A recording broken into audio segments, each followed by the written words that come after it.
we are insignificant, what, a mile below the surface of this planet, a mile above the surface of this planet. We're just a little bit of glitter at night. And then beyond that, we're not nothing.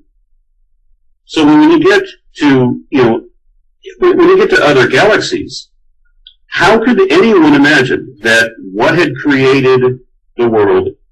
I don't think that this is necessarily philosophical. I think the numbers just disagree with that assumption.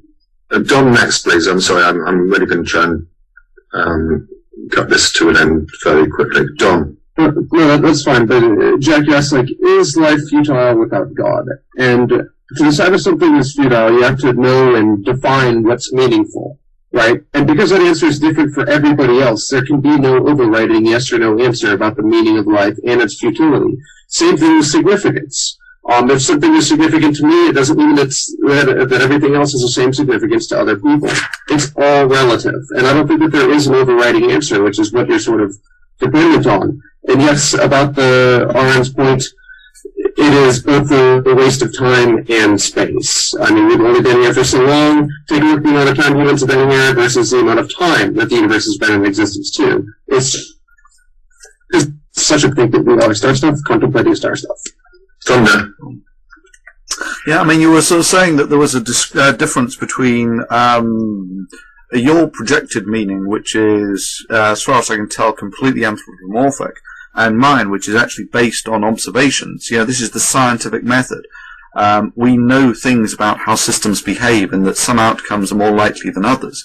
There is no philosophy involved in this statement. It is, beyond scientific naturalism, but as we covered earlier, there is no other philosophy that is even come close to scientific naturalism as a method of understanding the universe.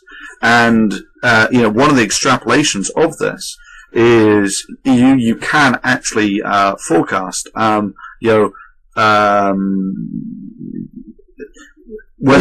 eclipse. Yes, but I was more going along the points that other people were making. The idea that you would get some supreme being who would actually create a universe that looks like it does. This vast universe, and there's only the thinnest of skin on a planet that, if you're only 1 million miles out into space, you would barely know that it existed. The idea that the whole of this was created for one of the species on this planet, and in particular that this supreme creator that made all of this did it just so he could have a personal relationship with you, really does seem like an incredibly, I would go for DPR's word, arrogant and egotistical point of view. And, coming back to the original question, what's the point? Well, you're born and you die. The bit in the middle is called life. And that's the bit that's fun, which, can equally be summed up as it's not so much the destination, but the journey.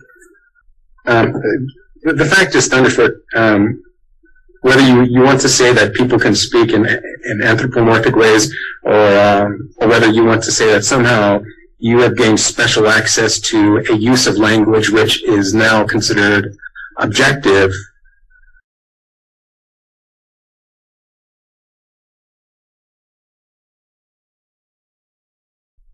Yay! What happened there? I don't know. I'm sorry, Jack. I don't want to continue, as I said, because I've got other callers. But thank you very much, and I hope you feel that you've had a fair opportunity to put forward your case. But I'm going to remove it from the call at the moment. Thank you very much for your time. Thank you.